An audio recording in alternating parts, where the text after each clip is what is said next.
The stars hung silently as the human ship Aurora approached the massive vessel of the Talon Dominion. Captain June stood at the viewport, watching as the alien ship grew larger. This was humanity's first meeting with an advanced alien civilization, and everything needed to go perfectly. "Are the diplomats ready?" June asked, turning to his communications officer. "Yes, sir. Minister Han and her team are prepared for the exchange," replied Officer Min, her fingers moving quickly across her console. The meeting had been arranged after months of careful radio communications. The Talons had discovered Earth signals and reached out, presenting themselves as peaceful explorers from a vast interstellar empire. The initial messages had been friendly, filled with cultural information and scientific knowledge. "Minister," Han straightened her uniform as she prepared to board the shuttle. At 62, she had spent her life working toward peaceful international relations on Earth. Now she would be the first human to officially represent Earth to another species. Her team of 12 diplomats and scientists stood behind her, faces showing a mixture of excitement and nervousness. "Remember," she told them, "we represent all of humanity today." The shuttle journey was brief. When the airlock opened, the humans got their first look at the Talons. They stood taller than humans, with sleek bodies covered in short, iridescent scales. Their 4 eyes blinked independently as they observed the human delegation. The Talon leader stepped forward. "I am High Commander Ruck. We welcome you to share knowledge with the Dominion." The first days of talks went well. The Talons shared information about nearby star systems and demonstrated technology that seemed centuries ahead of Earth's capabilities. The human delegation offered art, music, and history, which the Talons received with apparent fascination. Honor. The 5th day, discussions turned to territory. High Commander Rock displayed a star map showing claimed Talon systems. "Your colony ships have been detected heading toward this system," Rock said, pointing to a star that glowed red on the map. "This belongs to the Dominion." Minister Han frowned. "The Arcturus system? We established a research outpost there 3 years ago. We had no way of knowing it was claimed." "It is claimed," Rock insisted, his voice hardening. "Your presence there violates Dominion territory." The atmosphere in the room changed. Where there had been curiosity and exchange, now tension filled the air. Back on Earth, General Doe watched the communications with growing concern. Something about the Talons' sudden territorial demands felt wrong. He ordered increased security at human outposts and prepared defense forces just in case. Minister Han worked tirelessly to find compromise. "Perhaps we can share research at the Arcturus outpost? Work together to study the unusual radiation patterns there?" For a moment, it seemed the Talons might agree. Then reports came in of Talon ships approaching other human settlements. Not just Arcturus, but 3 other systems where humans had begun establishing presence. "This is not acceptable," Minister Han said firmly during the next meeting. "These aggressive movements while we discuss peace here." She never finished her sentence. The doors to the meeting chamber slid open, and armed Talons entered.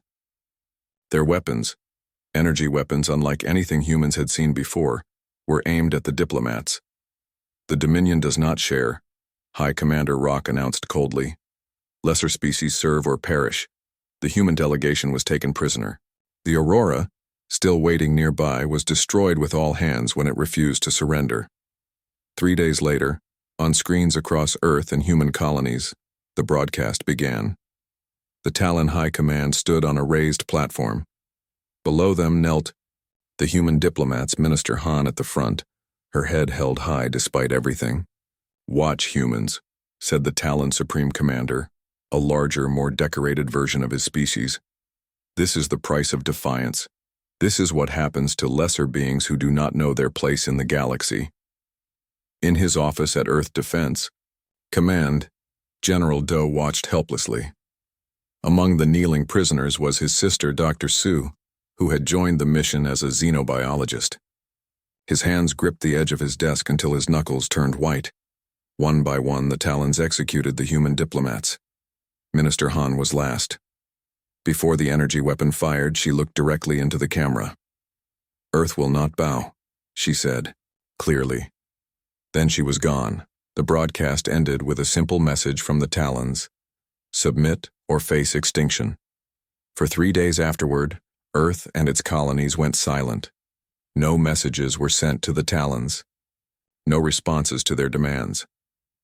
The Talons took this as submission, the shocked silence of a primitive species facing a superior power. They were wrong. In underground bases and hidden facilities across Earth, General Doe gathered the planet's leaders. "They think they've broken us," he said, looking around the room, his voice steady despite his grief. "They believe we'll surrender now. Instead, we will show them humanity's fury." General Doe stood at the window of the underground command center, watching as engineers and scientists hurried between workstations. 3 weeks had passed since the execution broadcast. 3 weeks of careful planning while the Talon Dominion waited for Earth's surrender. "Show me the progress," he said, turning to face the room. Dr. Jin, a physicist with uncombed hair and dark circles under his eyes, approached with a tablet. "We've analyzed the Talon ship debris from our destroyed outposts. Their shield technology follows patterns we never considered. It's based on frequency oscillation rather than energy absorption." "Can we break through it?" General Doe asked. Dr. Jin smiled for the first time in days. "We already have. My team developed a disruptor that can create targeted frequency gaps. Their shields will fail against it." Across the room, Commander Sung oversaw tactical simulations. Pilots trained day and night in simulators programmed with everything they had learned about Talon ships. Each simulation incorporated the new shield disruptor technology. "Again," Commander Sung ordered as a pilot's virtual ship exploded on the screen. "The Talons will expect us to attack head-on. We need to be unpredictable." In another section of the facility, Dr. Su's research team worked with the limited biological samples they'd gathered. Before her death during the executions, Dr. Su had secretly collected Talon scale samples during the diplomatic mission. Now her colleagues analyzed them for weaknesses. "Their visual system is different from ours," explained Dr. Yun, pointing to a diagram. "They see ultraviolet light but have poor perception of red spectrum colors, and these nerve clusters near their eyes suggest vulnerability to certain sound frequencies." General Doe nodded, taking in each piece of information. "And the production facilities operating at full capacity," replied Engineer Kwan, bringing up a global map showing manufacturing centers. "Every factory on Earth is now producing components for our fleet. The lunar facilities are assembling the ships. We can have 500 vessels ready in 2 months." "We don't have 2 months," General Doe said grimly. "The Talon scouts have already begun entering the outer solar system. Their main fleet will follow soon." The atmosphere in the room grew tense. Everyone knew what was at stake, not just survival but justice for those who had been killed. "Then we don't wait for all 500, said Commander Sung. "We strike first with what we have. The Talons expect submission, not aggression. We can use that surprise to our advantage." "General, Do considered this. How many ships are ready now?" 120, Engineer Kwan replied. "Another 30 will be operational next week." Du walked to the central holographic display, which showed the positions of known Talon forces. "They're spreading themselves thin, establishing control. Over our outer colonies, their arrogance makes them vulnerable." A door opened and a young officer rushed in. "General, we just received a transmission from the research outpost on Europa. The Talons have landed forces there." The room fell silent. Europa was just within Jupiter's orbit, much closer to Earth than any previous Talon advance. "Show me." Du ordered. The main screen displayed grainy footage from Europa's surface. Talon soldiers moved methodically through the human research base, rounding up survivors. The image zoomed in on a Talon officer examining human technology with obvious disdain. "They're not just conquering," observed Dr. Jin. "They're studying us, looking for anything useful before destroying what they don't need." General Doe watched as the Talons separated the human prisoners, taking the scientists in one direction and the support staff in another. It was clear what would happen next. "We launch in 3 days," he announced. "Not with all our ships, but with the best crews and the most advanced technology we have. Commander Sung, prepare strike teams for Europa. We will not allow them to execute more of our people." That night, on screens across Earth and the remaining colonies, General Doe addressed humanity. He did not mention the planned attack, but his message was clear. We have been tested before throughout human history. Each time we have emerged stronger. The Talons believe they have seen humanity's weakness. They have not yet witnessed our strength. In orbiting shipyards hidden behind the moon, pilots prepared for the mission. Among them was Captain Hyun, whose brother had been stationed on Europa. She studied the Talon ship schematics one more time, memorizing every potential weakness. For those we've lost, she whispered to herself, touching the family photo she kept in her flight suit. And for those human weapons struck the vulnerable Talon ships. The aliens had not expected resistance, much less effective resistance. 3 Talon vessels exploded before they could launch fighters. On Europa's surface, Commander Sung led the ground assault. His team moved quickly through the research base, eliminating Talon guards and freeing human prisoners. This section is clear, reported Sergeant Bak over the comm. We've found 27 survivors. Commander Sung nodded grimly. There should have been over 100 staff at the base. Get them to the transport ships. We have 15 minutes before extraction. As they moved deeper into the facility, they encountered a sealed laboratory where Talon scientists were examining human technology. Commander Sung placed breaching charges on the door. Ready, he said. 3, 2, 1. The door blew inward. The Talon scientists looked up in shock as human soldiers rushed in. They had never imagined their test subjects would fight back so soon, or so effectively. In orbit, the battle intensified. Talon reinforcements arrived from their positions near Saturn, but they fell into Captain Hyun's trap. As the new ships approached, a second group of human vessels emerged from hiding, behind Jupiter's largest moon. Caught between 2 forces, Hyun said with grim satisfaction. Exactly as planned. The Talon commander opened a communication channel. His 4 eyes blinked rapidly, and what humans had learned was a sign of anger. This resistance is futile, the Talon said. The full might of the Dominion will crush your world for this defiance. Captain Hyun leaned forward in her chair. You executed our people.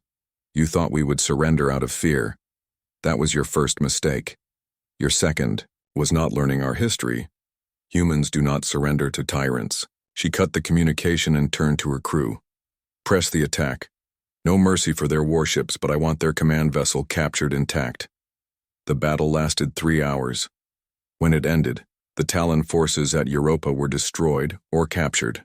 Commander Sung's ground teams had rescued 84 human prisoners and secured valuable information from the Talon computers. As Hyun's fleet regrouped, reports came in from across the solar system. Similar surprise attacks had been launched at other Talon positions. Not all were as successful as the Europa mission, but the message was clear: humanity would not go quietly. On the captured Talon command ship, Commander Sung's team made an unexpected discovery.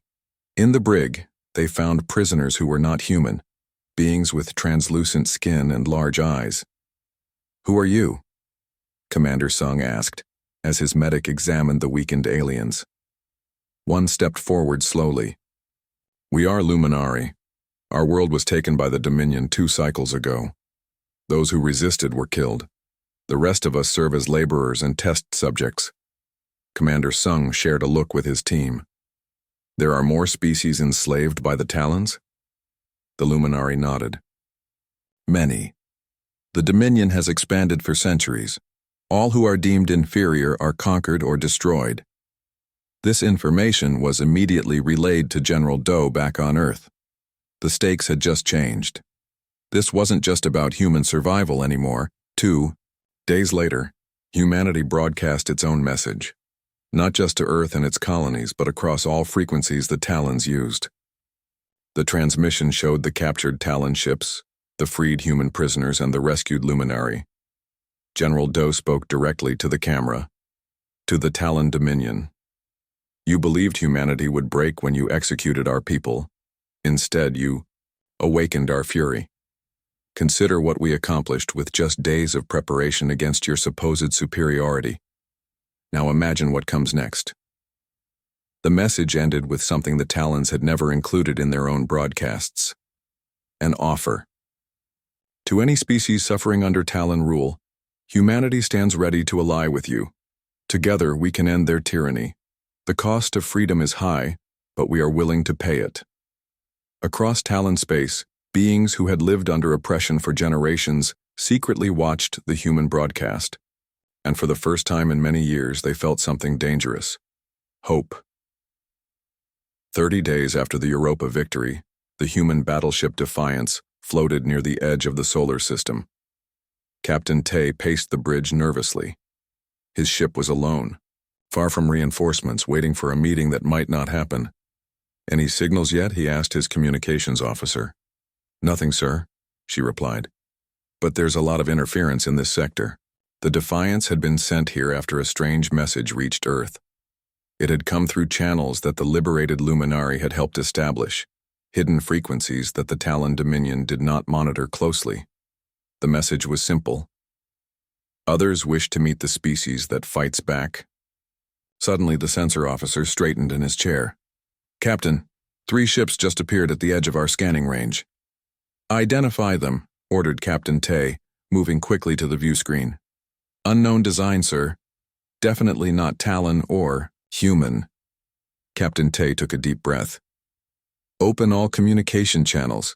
Send our greeting message in all formats." Minutes passed in tense silence. Then the communication system chimed. A face appeared on screen, wide-set eyes on a head that seemed almost plant-like, with thin, vine-like structures where hair would be on a human. "I am Speaker Vosh of the Alani people," the alien said in carefully practiced human language. "We have watched your resistance. We have suffered under the Talon Claw for 7 generations. We come to talk of alliance." Within hours, the Defiance's meeting room was filled with representatives from 3 different species. The Alani, skilled in agriculture and biotechnology. The Morvian, a short, sturdy species with exceptional mining and engineering abilities. And the Kaziri, mysterious beings who lived primarily in gas giants and had developed unique energy technologies. "The Talons took our homeworlds long ago," explained a Morvian representative named Dirk. "Most of our people now work as forced labor in Dominion mining operations. They believe resistance is impossible," added Speaker Vosh. "Until we saw your broadcast." On a large display table, the aliens shared information about Talon space. Details that human intelligence had never been able to gather. Military outposts, weak points, communication hubs. "Their empire is vast," said the Kaziri representative, a floating being named Zell whose voice seemed to come from everywhere at once. "But it is stretched thin. They rule through fear, not loyalty, Captain." Tay studied the maps. "If we coordinate our efforts, target key positions." "It would still not be enough," interrupted Dirk. "The Dominion has too many ships, too many soldiers." "But they have one weakness," said Captain Tay. "Their pride, their absolute belief in their superiority." He pointed to a location on the map. "Their homeworld, their leaders, they never expect to be threatened there."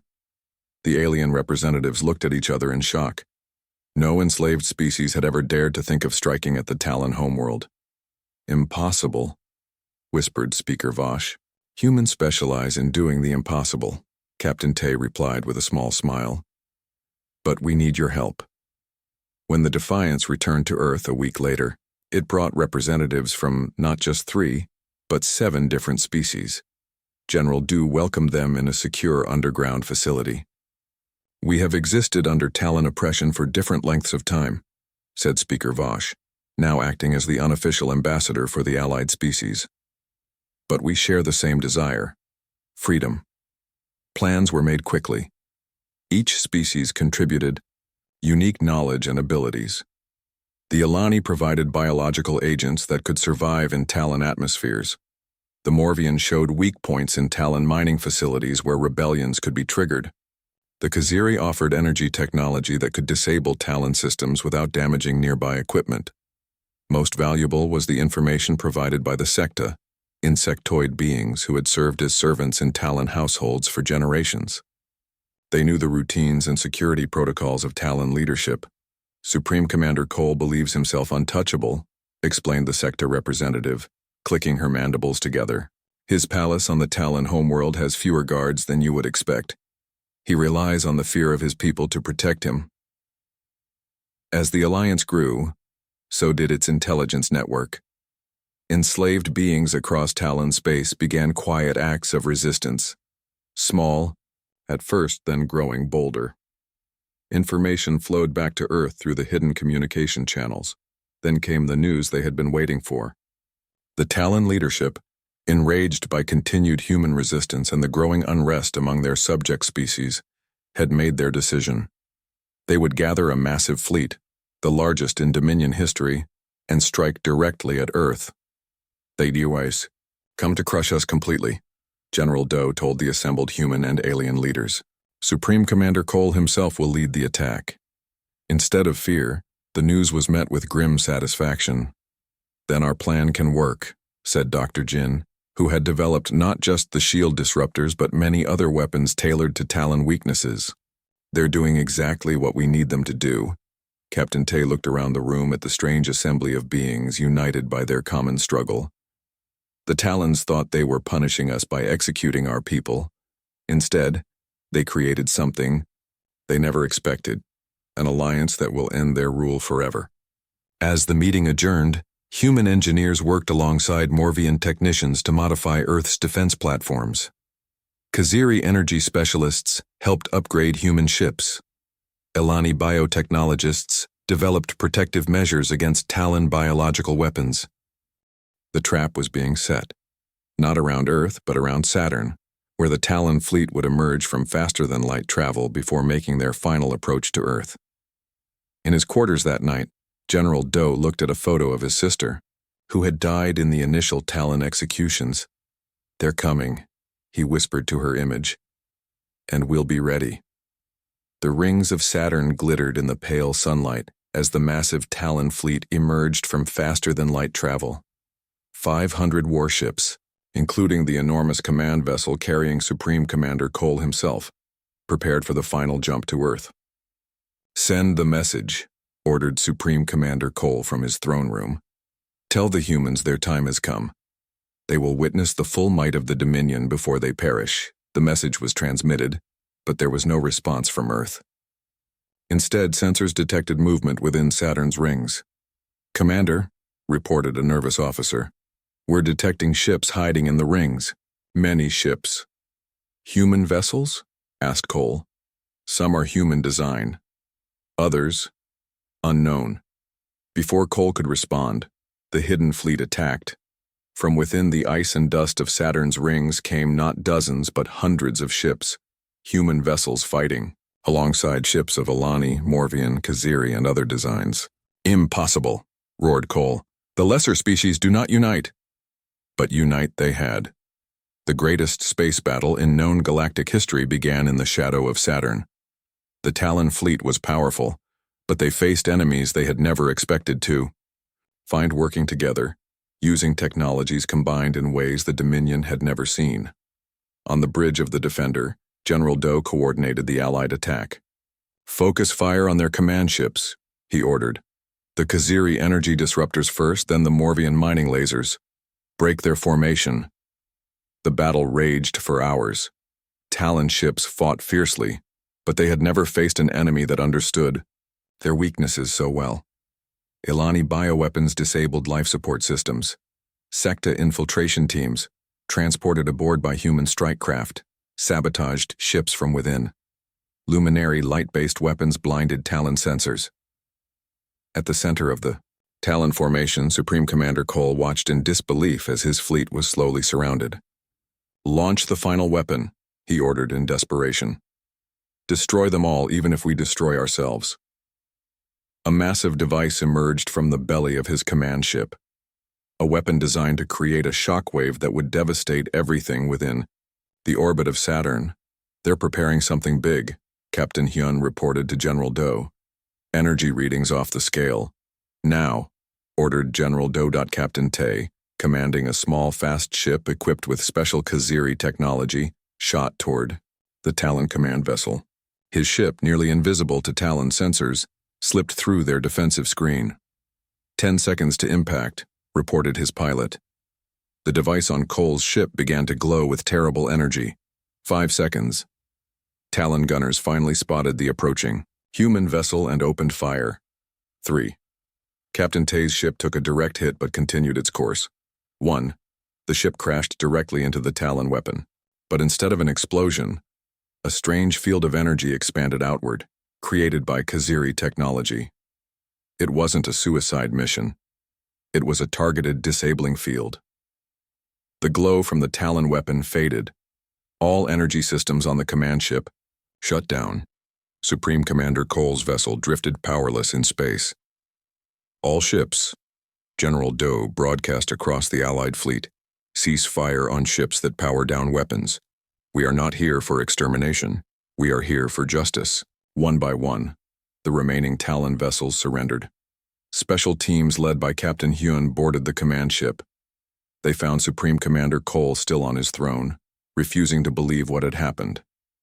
Lesser beings cannot defeat the Dominion, he insisted as they took him into custody.